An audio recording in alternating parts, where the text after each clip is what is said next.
rooftop towers. In reality, we're gonna have Marina City, built between 1960 to 64 and designed by architect Bertrand Goldberg, who in fact went to Germany to study under Mies van der Rohe at a school called the Bauhaus. So this area is going to have teacher and student side by side. The bottom 18 floors of both buildings are parking, the upper portion are condominiums. Do notice the balconies kind of remind you of the petal on a flower, 16 petals per floor. The former office building is now a hotel. The former theater is now the House of Blues. Small shops or restaurants on site, a marina at the base. Virtually a city within a city, an introvert's paradise. A movie came out back in 1980 called The Hunter, starring Steve McQueen. There was a car chase at the parking of this west building. There was a car shot off in the river. They stunt for that movie. That stunt was reenacted like a dozen years ago for an Allstate commercial. So one thing I do want you all to do is use your eyes. If you tune me out, use your eyes. See what you like, see what you don't like, see what flows and see what doesn't work. See what I see. Sometimes I like gaps and spaces. Notice that the space here to our right coming up is being framed and hemmed in by the texture on these three buildings. First, dark-tinted bay windows, Western Chicago River North 87. In the background, the flat reflective glass, horizontal banding 2009. Here to our right coming up, vertical aluminum mullions, 321 North Clark Street, 1988 Skidmore, Owens and Merrill. Fronting the area here to our right very nicely. 4 years ago, they finished building on about 35,000 square feet of restaurant space on 4 different levels. The Brown Restaurant and Pizzeria, up across our seafood place. As we clear Clark here to our right coming up, we have this beautiful red brick and terracotta clad structure that runs horizontally on the river here in Prairie School design. The Reed Murdoch Warehouse Building from 1914. Architect George C. Nimmons. We have the clock tower top center that was designed to hide the water tank. It was back in 1914, not everyone had a watch. They had clock towers scattered throughout. When built, perfectly symmetrical. Now notice the left-hand side of the western half is one bay shorter than the right. That is because they built this bridge across the river back in 1928 and widened the roadway. They demolished the westernmost bay and reclaimed what was left to look like it originally did. For many years, that was home to the city's traffic court. I'm certainly proud to say, and to familiarize myself with the inside. Rising up 785 feet, the modern and glassy 300 North Lasalle. Designed by Picard Chilton Architects out of New Haven, Connecticut. Clad with an abundance of aluminum. A very nice tool of a riverfront. The steakhouse is yummy. Before this building was built on this site, had a 1950s era parking garage. Around here, the contrast between 2009 modern and the older building next door. A pretty good example of the Chicago school style of architecture. The tripartite design. Tripartite. Think of a Greek column. It's the base, shaft, capital on top. The base of the building visually anchors the structure of the ground. The shaft draws your eye up. The corners are on the top to finish things off. This was a tea and coffee warehouse completed back in 1912. Glass penthouse added back in 1984. The building was headquarters to Home Curtis. You're going to notice base, shaft, and capital on many buildings, old and new, including this unbelievably huge and this ginormous building here to our right coming up called the Merchandise Mart, designed by Graham Anderson, Probst, and White Art Deco style. Limestone cladding, streamlined verticality, setbacks in the building rises. Completed back in 1930, at that time, this was the world's longest building, with more than 4 million square feet of space within its walls. So massive to like 14, 15 years ago, the building had its own zip code, 60654. It's now being shared throughout the area. Till 1911, a very nice train station stood on that site. And at the 8 bronze bus, they represent some of the Prince merchants of the United States, including Philemon, Woolworth, Wanamaker, Marshall Field, and a few more. The building was commissioned for and by the president of the Marshall Field organization. It was going to be their wholesale warehouse and distribution center. Their plans did not fully materialize because 1930, country was at the height of the Great Depression. They sold the building in 1945 for a fraction of its value to Joseph Kennedy, father President John Kennedy. They sold the building in 1998. However, the Kennedys did retain ownership of the land into our right coming up that juts out into the river called Wolf Point, where the 3 branches come together. Main branch that came down, north branch to our right will go down, south branch to our left will go down momentarily. This whole area has transitioned dramatically over the past 8 years. Brand new, brand new, brand in the background, brand new there, brand new, brand new. 6 new buildings around here over the past 8 years. They building here to our right with all that steel. Once everything is said and done, the roughly 60-story Salesforce Tower, rising to a height of roughly 835 feet. The building is now topped off. It's not going to get any taller than y'all see right now. For me, that is very disappointing. It's approved at 950. This should be done sometime next year. The building itself a bit more than 1.2 million square feet. Salesforce is taking $500,000. Some law firm, 600,000. They have a year work left, and more than 90% leased up. Right now, Class A buildings, newer buildings aren't doing that bad on the leasing front. Class B and Class C are still having some trouble, which is why right now the downtown office vacancy rate is still hovering around 20%. My guess is over the next few years, some of those older buildings will get converted either hotel or residential. We shall see. Some of those other companies are also still kind of shedding some office space. Curve out, curve in. I'll talk these buildings as we head southbound. And as we kind of round the bend, so to speak, if you can, look to your right or due east on the main branch canyon, because that is what you get. We have good plans and decent designs. You'll see them again as we transition from the north branch to the south.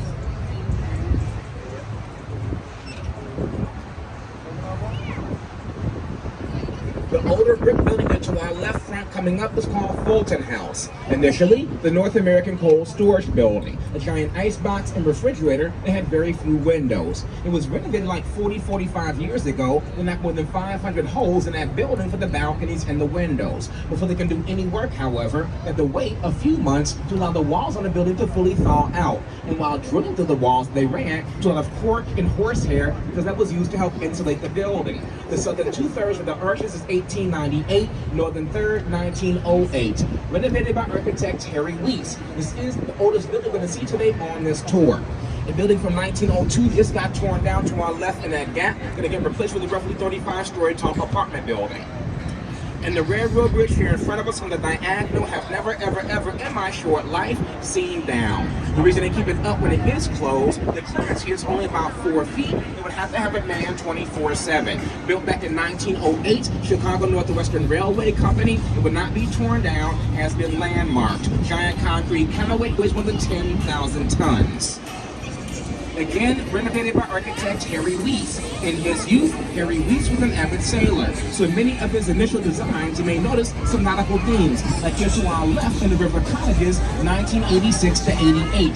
The round windows that remind you of portholes on a ship. The triangular shape, the bow of a ship. For the first time since these 4 townhomes were built 5.5 years ago, one of those units went on the market and sold very fast for $2.3 million. Again, the architect was Harry Weiss. As we clear Kinsey, a very quick example is how we used to treat the river's edge here to our right versus how we now treat the river's edge coming up to our left. And here to our right coming up, the East Bank Club from about 1980. A pretty high-end health club, still kind of turns us back on the river. No window walker base, no real river walk. Landscaping, lighting, flowers, plants, gardens. The warms up the add flowers to the flower pots, the idea comes back to life, so it was almost so plain and boring. But then you fast forward 20 years here to your left, you have an entirely new neighborhood called Kinsey Park that sets back about 30 feet from the river to include these public promenades with riverwalk and landscaping. The city of Chicago, developers, and residents are no longer looking at the river as being that nasty little stream. They're trying to embrace it and view it as the city's second waterfront. And the quality of the water in the river has dramatically improved over the last half century, from being highly toxic to just polluted. So we are working on it slowly but surely. Complex here to our left, built like 1998 to 2001. Yes, they're nice. My problem is copy, cut, paste, copy, cut, paste, copy, cut, paste, copy, cut, paste, copy, cut, paste. Don't go home drunk, you don't know which one is yours. As we make our turnaround, we'll start talking for just a few short moments. If you have any quick questions, kind of flag me down. We'll do my very, very best to answer. And don't forget you have Jamie downstairs at the bar going about the him for a while. Before you ask me, the townhomes along the river's edge cost the most, like $2 to $2.3 million, about 4,000 square feet. Gonna have all 4 levels. In the background, slightly smaller, about 3,000 square feet. Last time I saw prices back there, around roughly $850. Last thing around here, right now Chicago's trying to get a casino. They chose the site about 6 weeks ago, 2 blocks to our north along the North Branch. They'll look back in a few years, expect a casino to our north. They also have plans for high rises up to our north, about 3 blocks to our north, up to 700 feet tall, residential. And we'll pick up momentarily. And if you have a question, flag me now.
Okay, so now that we're past all that, I'll pick up once again. The wooden posts around all these bridges are called pilings. When they're clustered like this, they're called dolphins. They help protect the mechanics and structure the bridges. Back in 1992, they had to replace some of the pilings around this bridge because of age and rot. And what happened was, they accidentally drove one of those pilings just a wee bit too far into the river, cracking the roof of an old freight tunnel that goes under the corner of the bridge. Eventually, the roof of the freight tunnel gave way, causing millions of gallons of river water to rush and flood into the tunnels, flooding almost all the basements downtown. That shut down the center of the city for about a week, cost almost $2 billion to clean up. Back in April of '92, they were dumping sandbags and mattresses into the river, trying to plug off that hole. It took about a week to do that. It took almost a month to pump all the water out of the basements downtown. Again, April '92. This bridge is now landmarked. 1908, those tracks at one time went all the way out to Navy Pier. The pier was used for industrial purposes. Trains are not cross this bridge now for about 20 years. They're still tested once a year to make sure that it's still operable and deemed active. They'll lower it and drive a truck across it. No more rails right now. We have this slender sliver of a building to our right coming up called River Bend, 2003. Some townhomes and mansionettes along the base, but that a few floors of parking, above that the tower units. You can see how skinny the building is. The reason it is so slender, you have train tracks that cover around the backside, causing this piece of land to be very narrow. So tight there was not enough room to construct ramps to access the garage. Involving the garages, no, you need a wide turning radius. So instead, they designed elevators in that space to lift the cars under the floors where they're parked. It's all valet. Concave, convex. You're taking this boat tour like 8 years ago, you'd have not a problem seeing the train tracks here to our right. They are still there. It's been decked over with that plaza and 50-story tall building called River Point. The porthole openings are just fans to ventilate the diesel exhaust from inside the tunnel. On top's an 1.5 acre landscape public plaza. So if you have time while you're here, do visit the plaza. You're elevated. It gives you great views down the river. The low-rise portion to our right is an Italian steakhouse, Gibson's Italian, very tasty. And they finished the sculpture there to our right 2 years ago. That's called Constellation by Santiago Calatrava. The darker mirror building right here in front with that lantern on top, 191 North Wacker, 2002, sits on a very historic site. Back in 1860, a temporary building stood on that site called the Wigwam. They held the very first ever Republican National Convention where Abraham Lincoln was nominated. 4 double-decker drawbridges span the Chicago River. Of the 4 double-deckers, Lake Street here in front of us is the oldest, 1916. Now, coming up here to our right, the building that draws everyone's attention. The total diva of this area, 150 North Riverside by Getch Partners, architecture firm headquartered here. Kind of around the building, look up and down the east face or riverside of the structure. Just kind of notice the undulating stainless steel fins. The building itself, a pretty good example of form follows function. The site helps to dictate the shape and design of the building. Once again here, a very slender piece of land to work with. You're wedged in between the river and train tracks. And a conventional office building been designed where the columns come straight down on this side. Those columns will slam along the river's edge. On the other side, to the train tracks.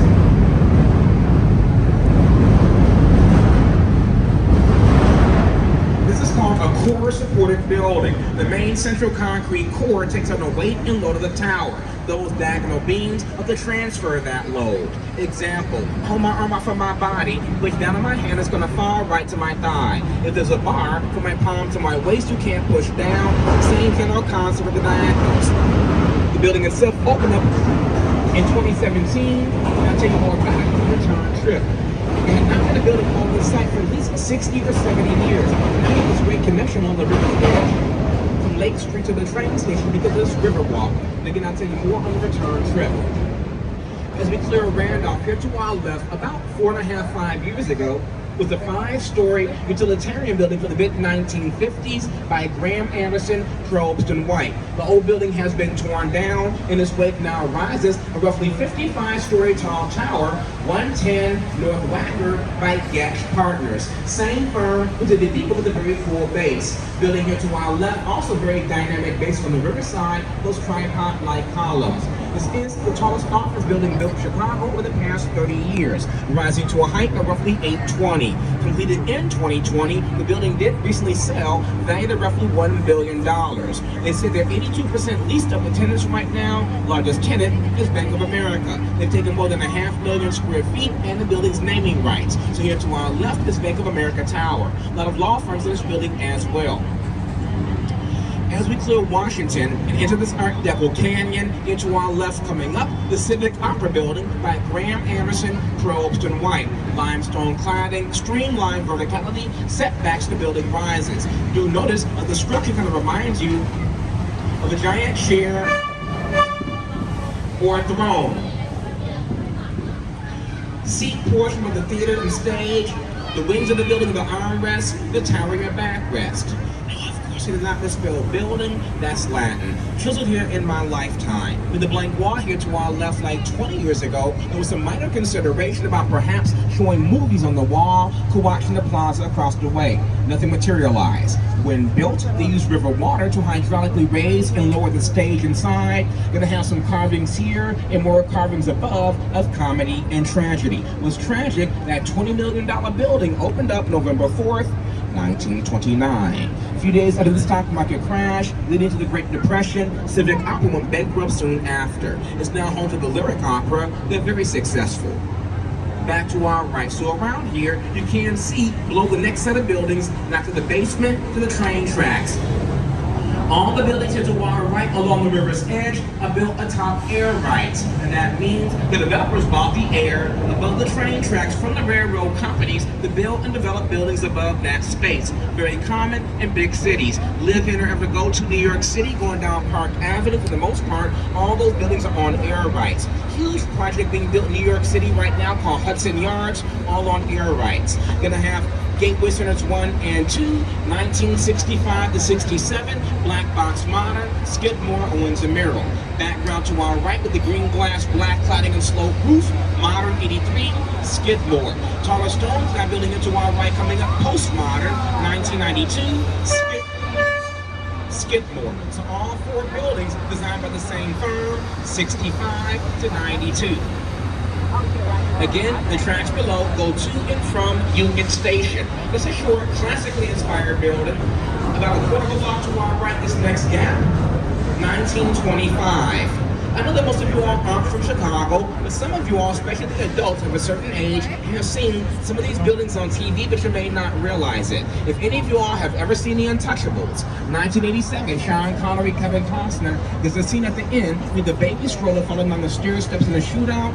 That was filmed in the Great Hall of Union Station, a very nice public space that just underwent a $30 million restoration. So if you like grand interiors and have time, check it out. Initially, there was going to be a 20-story tower on top of the head house, but because of the Great Depression and Second World War, tower never built. Making my way right now beneath Adams Street, aka Route 66.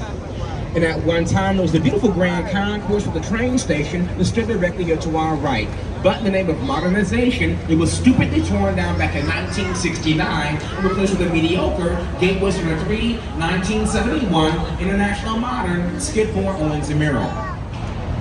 A 3-story building here to our right now houses a health club and corner bakery. Initially, however, the Mid-America Commodities Exchange, and back then pre-computer, you have an exchange, had a big old trading floor. With those big trading floors that did not like a lot of interior support columns that would get in the way. Instead of using interior supports, the exit around the outside with the majority of the supporting, X-bracing, just like the John Hancock Center on North Michigan Avenue. John Hancock is vertical, that's horizontal.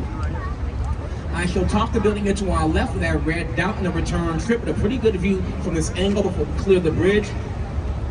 As we do clear Jackson, here to our right coming up, the fourth and final of the Gateway buildings from 1983 by Jim DeStefano, who at that time worked for Skidmore. Again, a pretty good example of architectural contextualism. The building fits into the site and surrounding. A graceful curve in the facade, a slight bend in the river in front of us. Green glass of the building, green water of the river. I know, at least half of you all, at one point in your life for the last 14, 15 years, have possibly seen The Dark Knight, the Batman movie film here in Chicago. Opening scene, Joker and his gang gonna rob Gotham National Bank. They bust out a window in the office building, the building here to our right. Use a zip line to go to the rooftop of Gotham National Bank where they bust in with a school bus. That's next, but in reality, the former main post office for the city of Chicago. Built in phases and finally completed back in 1932. Art Deco, Graham Anderson, Probst and White.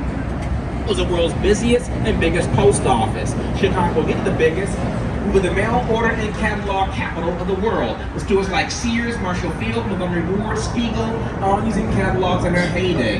They're talking roughly 2.7 million square feet of space, about 62 acres all under one roof in the perfect spot, on top of train tracks, can easily load freight cars with mail. Building itself decommissioned back in 1996, sat empty for more than 20 years. It was purchased back in 2016. It's undergone a roughly $800 million rehab. Last I have heard, they're now almost 100% fully leased up and it is now office space. I'm pretty sure the building's also now LEED certified. Congress Parkway goes right through the building. They did not punch a hole in the building for the roadway. The building was designed with a hole in it for the future extension of a road. This came 25 years later. Now pick up a look at the side.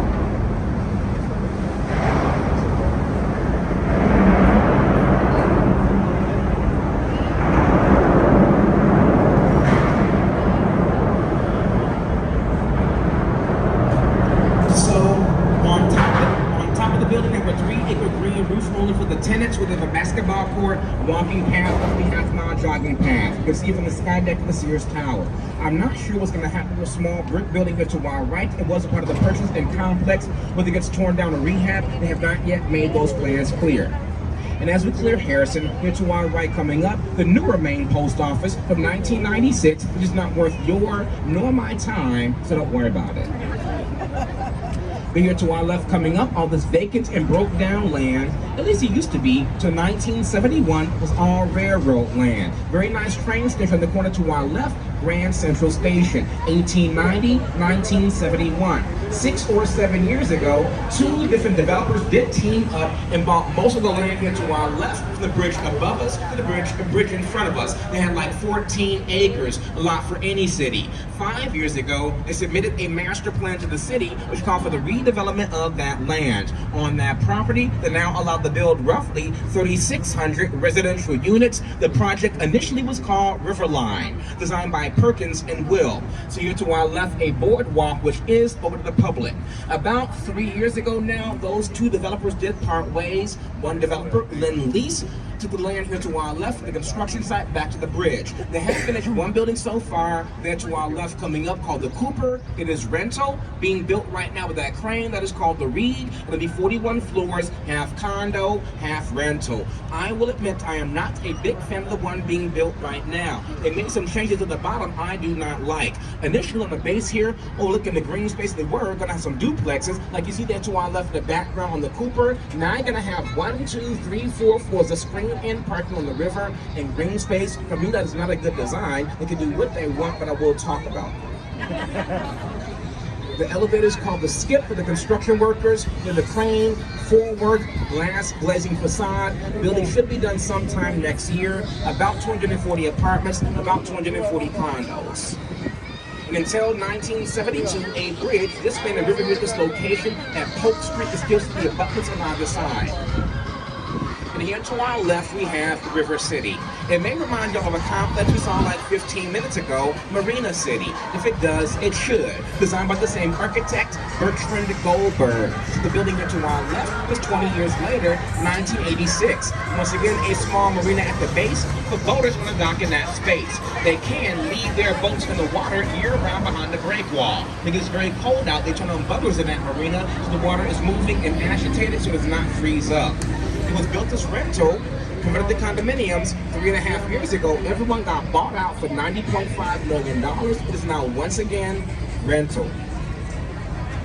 They put the stupid fence here to our right 3 years ago, but seeing as we're on the double-decker boat, it's not that bad. As we click the substation, about 3 blocks to our right in the background, there's going to be a red and white transmission tower behind Burlington, right there. That's a part of the Chicago Fire Academy. I use it as our landmark. Very semi-industrial there to our right, but if you ever have time while you're here in Chicago, do visit the area anyway. There's an awesome old-school Chicago deli over there on Jefferson called Manny's. They really thick corned beef sandwiches, great potato pancakes, and good beef stew. Been around to like 1942.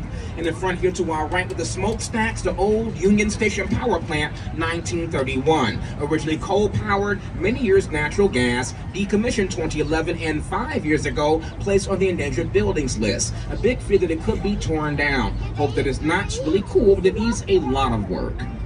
And if we were to keep going in this here direction for a while longer, just a while longer, 10 days or 2 weeks, promise you I couldn't talk that long, eventually make it down to the Gulf of Mexico. And I'll tell you how, because people do it all the time. One of the reasons why Chicago is here today. Location, location, location, and accessibility.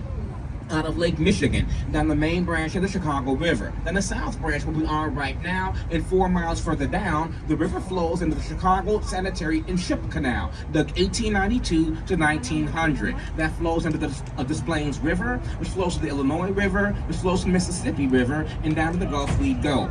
Pre-Sanitary and Ship with the IM, Illinois and Michigan Canal, dug 1836 to 48, and before there were any canals at all, the Native Americans who lived on all this land had the portage. Pick up, carry, drag their canoes about 5 miles over some muddy, mucky land called Mud Lake. During heavy rain, it would not have the portage because Mud Lake would flood, overflow its banks, allowing those 2 rivers to then naturally connect. The first Europeans, Joliet and Marquette, came to the area 1673. Once we clear Roosevelt and make our turnaround, as we turn, you're going to see how very straight this part of the south branch of the river is. This is not a natural straightness. The river in this area initially did an arc and curve starting roughly here to our left, but then all this upcoming vacant land came out just behind the railroad bridges. That arc and curve in the river at that time was deemed hazardous to navigation. It's a part of Daniel Burnham's 1909 plan of Chicago that called for the straightening of the river in this area, from Polk Street 2 blocks behind us to 18th Street 4 blocks in front of us. 1928 to 30, that is what they did. Like a brand new river channel and filled in the old one. All the land here to our left until the early 1970s was all railroad land. Still a few train tracks on the far east side, but that's about it. It's been pretty much empty and vacant for the past 45, 50 years. You're talking roughly 62 acres. 5 years ago, different developers took control of this land, related Midwest, price tag undisclosed. And 4 years ago, the city approved a major planned development for that property that now allowed to build roughly 13 million square feet of buildable space, up to 10,000 residential residential units. Buildings will be set back roughly 100 feet from the river's edge, creating a great promenade to Chinatown at Kinsey Park, and one day could have buildings as tall as 950 feet on this land. As an example of something roughly 950 in terms of height and scale, as we make this turn, that pink building directly to our left with the white barrels on top in front of Sears Tower is 961. Something that tall on this land one day. Yay. So nerds like me who love all this stuff, then we'll field day for a very, very, very long time. We'll pick up momentarily.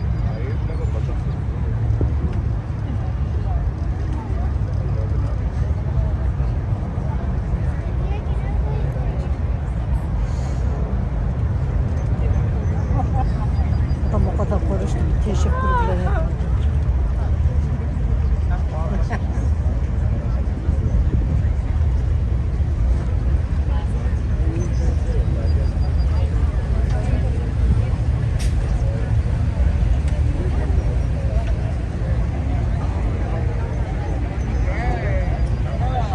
It's kind of hard to believe that back in 2090, almost